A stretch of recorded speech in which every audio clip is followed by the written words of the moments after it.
आपण ना कधी कधी खूप बोलतो. मनातलं सारं काही समोरच्याला सांगून बसतो. पण आपली हीच सवय आपल्याला घातक ठरू शकते. आणि असा अनुभव प्रत्येकाने कधी ना कधी घेतलाच असेल.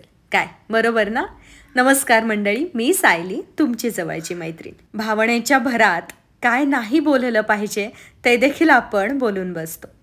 बऱ्याचदा आपल्याला उत्साहच इतका असतो की अनेक गोष्टी अशा बोलल्या जातात ज्या बोलल्यानंतर आपल्याला समजतं की हे ह्या व्यक्तीला सांगून आपण फारच मोठी चूक केली आहे. ज्या गोष्टींमध्ये लपवण्यासारखं काहीच नाही असं आपल्याला वाटतं, अशा अगदी खूपच साध्या वाटणाऱ्या आपल्याबद्दलच्या गोष्टींचा वापर लोक आपल्याच विरोधात कधी आणि कसा करतील हे आपण नाही सांगू शकत. असं म्हणतात की स्वभाव बोलका असावा, पण अलीकडे बोलताना 100दा विचार करावा लागतोय. आपल्यावर आलेल्या अडचणी किंवा आपल्यासोबत घडलेला एखादा चांगला प्रसंग कोणाला सांगायला हवा की नको असा प्रश्न आपल्याला पडतो खरा, पण बोलण्याच्या ओघात आपण सारं काही सांगून बसतो. हां, मग ते सांगणं कधी कधी समोरच्या व्यक्तीच्या काळजीपोटी असतं, तर कधी आपलं मन हलकं करण्यासाठी. बऱ्याचदा ना आपण आपल्या जवळच्या लोकांना बोलता बोलता सल्ले देतो. हां, आपण आपल्या आलेल्या अनुभवातून किंवा आपल्या विचारांमधून, आपल्याकडे असलेल्या ज्ञानामधून त्यांना सल्ले द्यायला जातो. पण मग समोरचा व्यक्ती हे सगळे सल्ले कोणत्या दृष्टिकोनातून घेतोय हे आपल्याला माहिती नसतं. आणि ह्यातून गैरसमज निर्माण होतात आणि हे गैरसमज कधी कधी खूप टोकाला जातात. काही लोक ह्या सगळ्या गोष्टी, हे गैरसमज मनातच ठेवतात आणि त्यांचं वागणं आपल्याप्रती बदलून जातं. दुरावा निर्माण होतो. असं नाही म्हणत मी की आपण सल्ले दिले नाही पाहिजेत, पण जर समोरचा व्यक्ती आपल्याकडे सल्ला मागत नसेल तर आपण त्याला फार समजवायला नाही जायचं. बऱ्याचदा समोरच्या व्यक्तीला फक्त त्याचं मन हलकं करायचं असतं म्हणून तो आपल्याशी बोलत असतो. आणि आपण सल्ले जर देत बसलो तर त्याच्या मनामध्ये गैरसमज निर्माण होऊ शकतात. कधी कधी ना फक्त शांतपणे समोरच्याचं ऐकण्याची गरज असते. तिथे फक्त ऐकून घ्यावं. आता प्रश्न असा पडतो की आपल्यालाही बोलायचं असतं, आपल्यालाही मनातलं सांगायचं असतं. मग मन मोकळं करताना इतका विचार का करायचा? विचार करावा लागतो, कारण जेव्हा समोरचा व्यक्ती आपल्याजवळ त्याचं मन मोकळं करत असतो तेव्हा ही गॅरंटी आपण देऊ शकतो की त्याने सांगितलेल्या गोष्टी ह्या आपल्याजवळच राहतील आणि त्याच्या सांगण्यामधून आपण गैरसमज निर्माण करून घेणार नाही. पण जेव्हा आपण आपल्या मनातलं समोरच्याला सांगतो त्यावेळी समोरचा व्यक्ती आपल्याकडे कोणत्या दृष्टिकोनातून पाहतोय, तो ह्या सगळ्या गोष्टींचा अर्थ कशा पद्धतीने लावून घेतोय हे आपल्याला अजिबातच माहिती नसतं.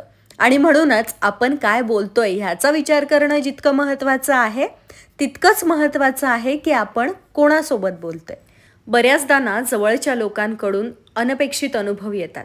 आपल्याला असं वाटतही नसतं की समोरचा व्यक्ती आपल्याबद्दल असा विचार करतोय किंवा आपल्या बोलण्याचा अर्थ तो नकारात्मक दृष्टिकोनातून घेतोय. मग अशा वेळेला काय करायचं? काही वेळेला आपण काहीच करू शकत नाही शिवाय शांत बसणे.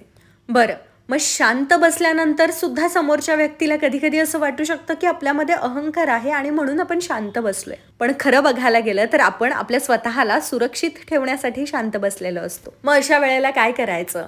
तर अशा वेळेला आपण अशा विषयांवरती बोललं गेलं पाहिजे ज्या विषयांचा आपल्या आणि समोरच्या व्यक्तीच्या पर्सनल आयुष्याशी काहीही संबंध नसेल.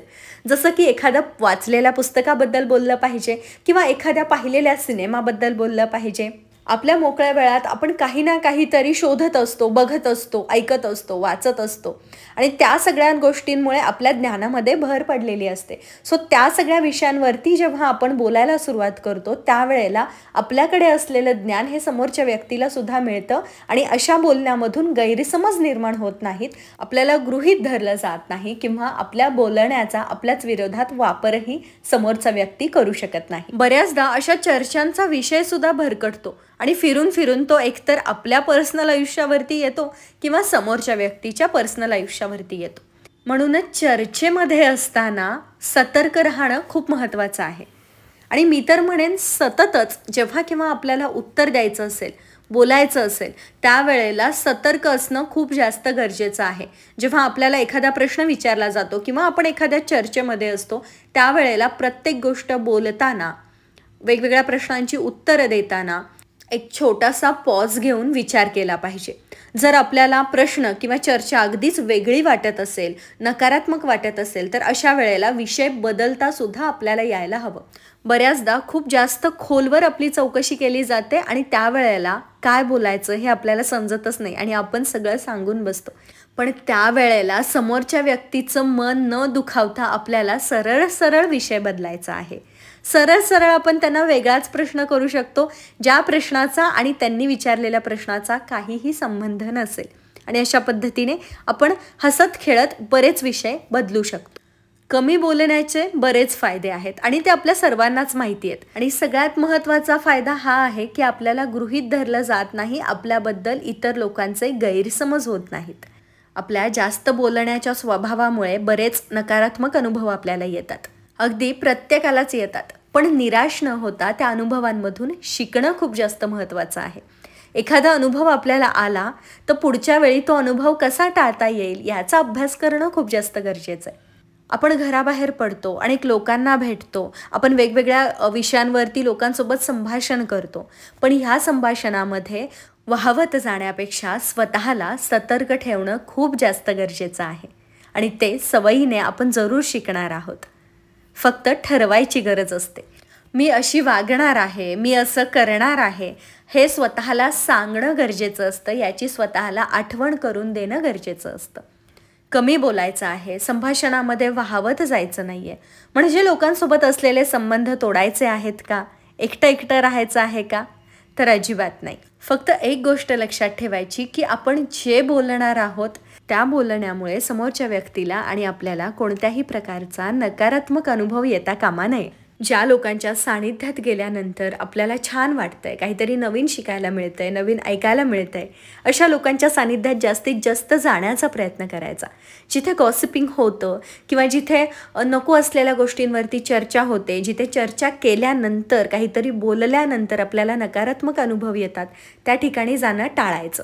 टाळता येणं शक्य नसेल तर आपणच बोलताना अशा विषयांवरती बोलायचं ज्यामधून नकारात्मक अनुभव समोरच्यालाही येणार नाहीत आणि आपल्यालाही येणार नाहीत. त्यासाठी आपल्याला सतत काहीतरी शिकत राहिलं पाहिजे, जेणेकरून आपण वेगवेगळ्या विषयांवरती किंवा आपण जे काही शिकतोय त्यावरती बोलू शकू.